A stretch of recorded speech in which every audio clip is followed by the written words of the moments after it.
artists, and welcome back to Art at Heart.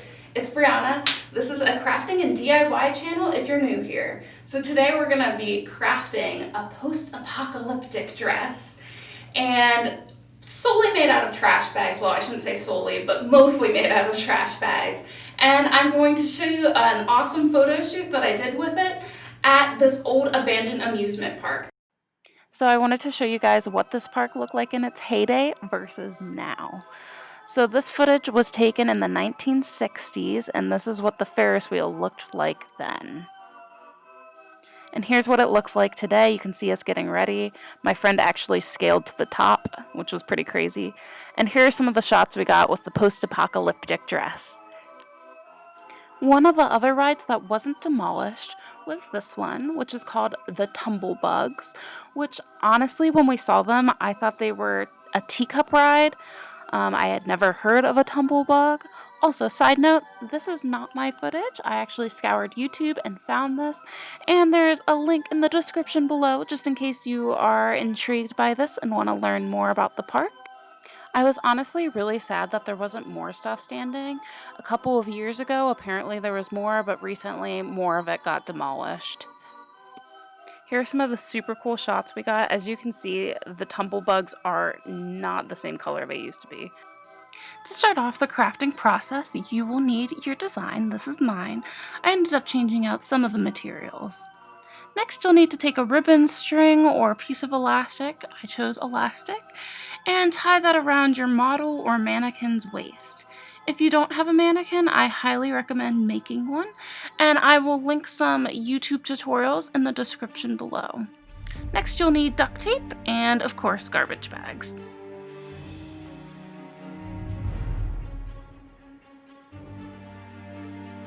So what you're going to do is you're going to take those garbage bags, and I actually put air into the garbage bags to give it more volume. And then I kind of twisted it at the end and duct taped around that little nub to keep the air inside. And once you're done with that process, you're going to go ahead and fold the nub over your elastic and tape that to the other side of the garbage bag to keep that in place. I actually decided to use an underskirt that I had left over from an old play. I highly recommend to get that if you want more volume. Assembling this skirt was not difficult, it was just kind of time consuming. Actually, when I went to do the photo shoot, it was about 3 hours away from where I lived, and funny story, me and my friends were traveling in a truck and decided it would be a good idea to put the trash bag skirt in the bed of the truck without securing it down. Well, we had tucked it under something and it didn't hold it. It flew out on the highway, so we couldn't go and retrieve it. So I had to remake it when we got to the amusement park, which definitely ate into some of our shoot time.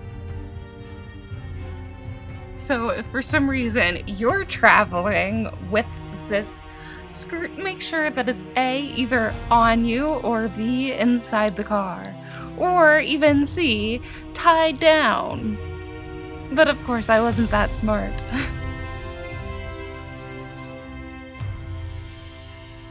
You want to make sure you're also going around the whole model and not just doing the front unless you're only planning on shooting from the front. But I did it all the way around. This took about 10 to 15 trash bags. Originally I was going to make the skirt longer, but like I said, I lost the skirt. So the one that I ended up shooting with was a lot shorter. This is just another option to tie it at the end instead of duct taping it. I found that sometimes if you did that, the yellow part showed, which I wasn't as big of a fan of, and it was a lot shorter in length, so I would recommend doing the first process that I did. But you know me, I test out different things. I experiment to find out which thing works the best, and then I share with you what worked the best, so you don't have to make my stupid mistakes. Here is me doing the back. I kind of wanted to have like a little bump in the back like they did in the 18th century. I'm forgetting what it was called. I don't think I really got that effect, but you know. It's definitely helpful if you have a mannequin that is on wheels so you can easily turn it like I did. Though I was filming this in a small little corner of my room because the rest of my room is super messy and this is one of the only blank walls I have. So I apologize if it still looks kind of ratchet. I also apologize for how I look in this video. I did not feel like looking cute, so I'm literally wearing a high school theater shirt. My hair is so gross, it looks like I haven't showered in days, and you know, my glasses are falling off my face, and well. I am now working at the bottom portion of the skirt. What you will do is inflate the bags like you are for the top portion, and then you are going to tape it to secure it. I also added a couple of rolled up pieces of tape to secure down the other leg. Essentially, you're going to continue this process all the way around the mannequin until you are completely happy with how your skirt looks.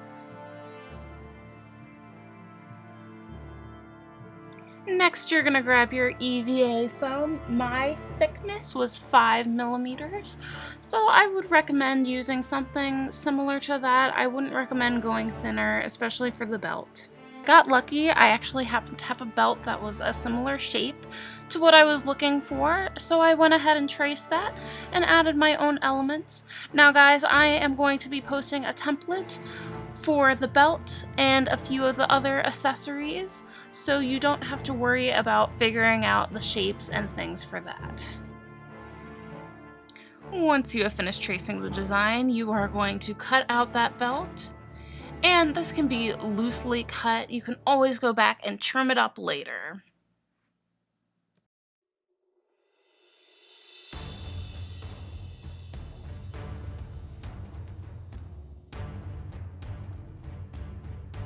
Now I'm going in and just making sure that it looks perfect and getting those off. Now I'm going to begin to sketch out the ornate design that will be cut out.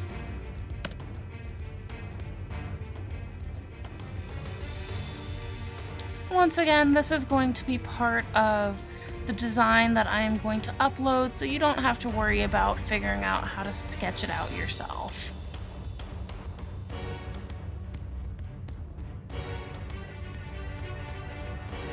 I'm currently sketching out a border for the belt.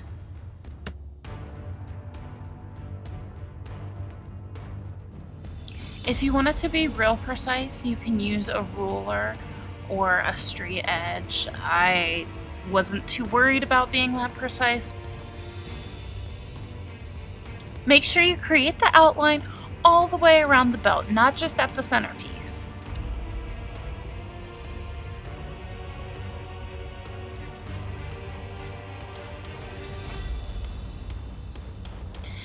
Here is where I began sketching out the diamond-like design that you will cut out.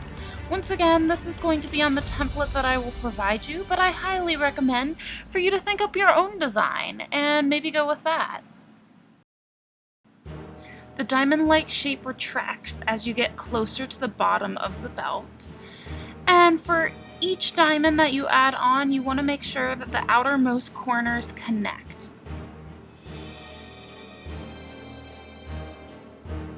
Feel free to skip around at this point. I chose to include all of my sketching, but if you don't feel the need to watch this, or you're going with a different design, or just following my template, for the last two feather-like, leaf-like shapes, I added some veins that kind of look like leaves.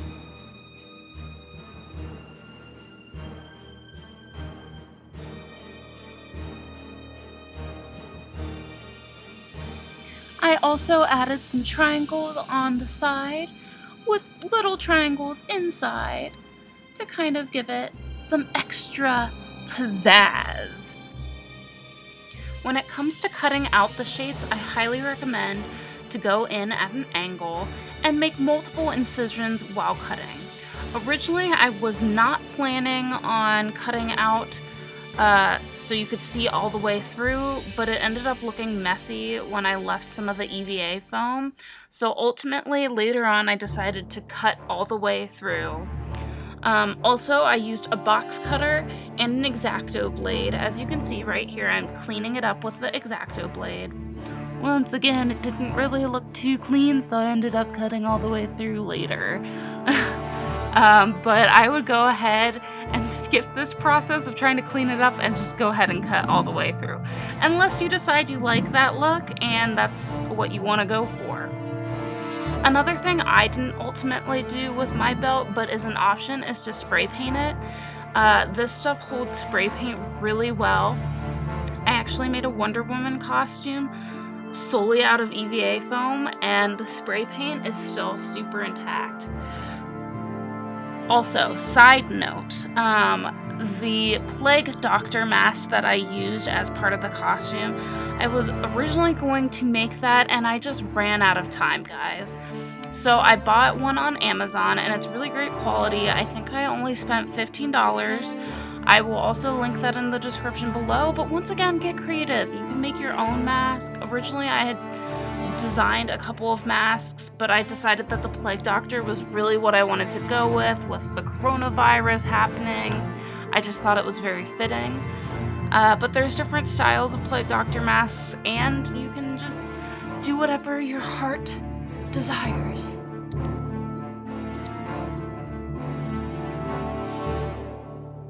Not gonna lie, guys, I cut out quite a bit of the process of me cutting out these shapes, because the one side is the exact same as the other side, and honestly, you don't need to watch me doing it, especially because on the template, I'm gonna have like C for cut, so you'll know what to cut out.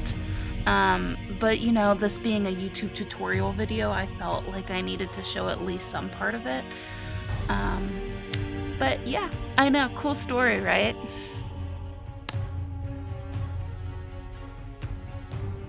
But I'm sure we can all agree that it looks real ratchet with the EVA foam somewhat in there. It just doesn't look pretty. It just looks messy. When making the incisions for the lines, you will have to make 2 little incisions like I did. And once again, this is super important to go in at an angle. And this part actually looked decent in comparison to the shapes that I cut out. See, look how smooth and nice that looks.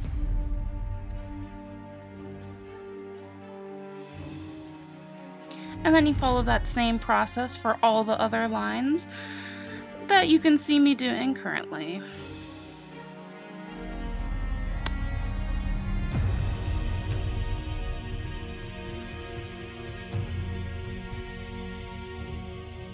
Adjust and rotate the belt as needed. I know, I do it quite often. And this is the point where I realized that it looked bad with the EVA foam and just kind of started completely cutting out the shapes. Which, like I said, it was a process. It's definitely easier if you just do that to begin with.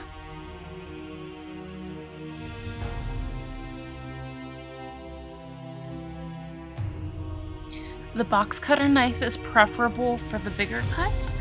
And then the exacto knife is definitely better for those smaller edges, and if you are having some pieces that are getting stuck, I usually wedge it out with that exacto blade. Honestly, you don't necessarily need both of these tools. I just like to use it because I happen to have them both on hand, and it's just nice to have different sizes for different things. But like I said, it's not a must-have kind of scenario. As I said before, I'm not going to show you me cutting out every single thing because that would just be way too time consuming and kind of boring for you guys. So if it kind of skips over a little bit, it's not a problem with your computer. I just did not include that recording. Once you have completed cutting out all the shapes, you're going to go ahead and glue the Velcro onto both ends. Now, I got this Velcro from my local Walgreens, so it's really easy to come by. It actually had a sticky surface, and I originally didn't glue them on, and they would not stay on the foam, so make sure you glue them down. Next, we're going to take some EVA foam, And this is the same thickness as before, and we're gonna cut it 23.5 inches by 13. This is what we are going to make our collar out of. Once you have that bad boy all measured out, you're gonna cut him out. This is gonna make it so much easier to work in your workspace. Wow, that just sounded kind of stupid. Work in your workspace. Whatever. It's gonna make it a lot easier and you're gonna have a whole lot more space. Next, we are just going to outline the roundness of the collar. Now, I didn't put the round at the top, but ultimately I ended up curving it when I cut it. I don't have the footage of me cutting it. So like I said, a lot of this is kind of self-explanatory. I think I'm drawing in some of the curves right now, but you can kind of eyeball it and it should look pretty good. So this is the shape that I ended up going with. Originally I was going to cut out some shapes like I did for the belt, but it ended up not working and the collar got all funky when you actually like put it on the shirt. So I ended up taping it back together, and it doesn't really matter all that much because we're gonna put fabric over it, but you wanna make sure you cut out these little tabs so it'll sit on your shoulders, like so. And it doesn't really matter how many you have, just make sure it goes across your shoulders, I guess, and that it can be bent over. For this next part, you're going to need the fabric that you picked out and a stapler. So essentially what you will do, since my piece of foam was 23.5 by 13, I chose a slightly larger piece of fabric, and then I went ahead and roughly did about a 1/2 inch outside of where that collar sits on the fabric and stapled a seam. You could sew it on the sewing machine. I was really short on time, and some of you probably don't know how to sew or don't have a sewing machine, and I wanted this to be accessible to everyone. Once you have that seam all stapled up, you want to flip it inside out so you have the small parts of the staple showing. Then you're going to take your foam and tuck it inside. Right now I'm just double checking to make sure that it'll fit inside and adding a couple of more staples to just really secure that in. And I don't need it at the top because it's already stapled up there. And now I'm just going to tuck that foam in. This part was a little tricky. You want to make sure it's nice and taut, otherwise it'll look really odd. So then we're going to flip it onto the back side. I really wasn't planning on shooting very much from the back, so it really didn't matter all that much. And you are going to go ahead and staple that down once again. I flipped some of the fabric onto the excess fabric onto the back side and then stapled it down so it wouldn't be hanging loose when we attached it to the shirt.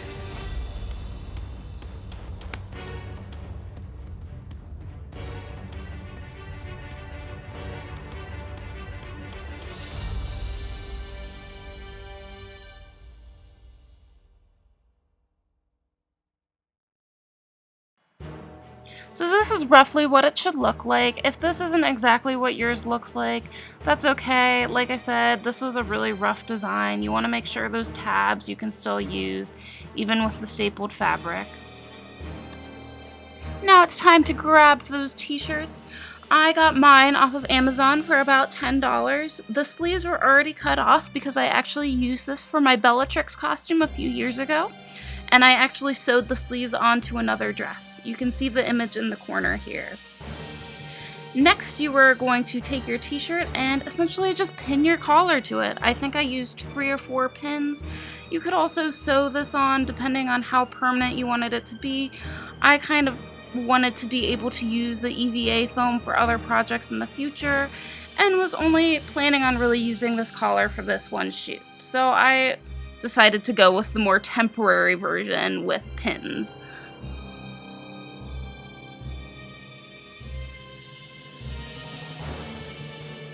And this is what our finished product looks like. I think it turned out pretty badass.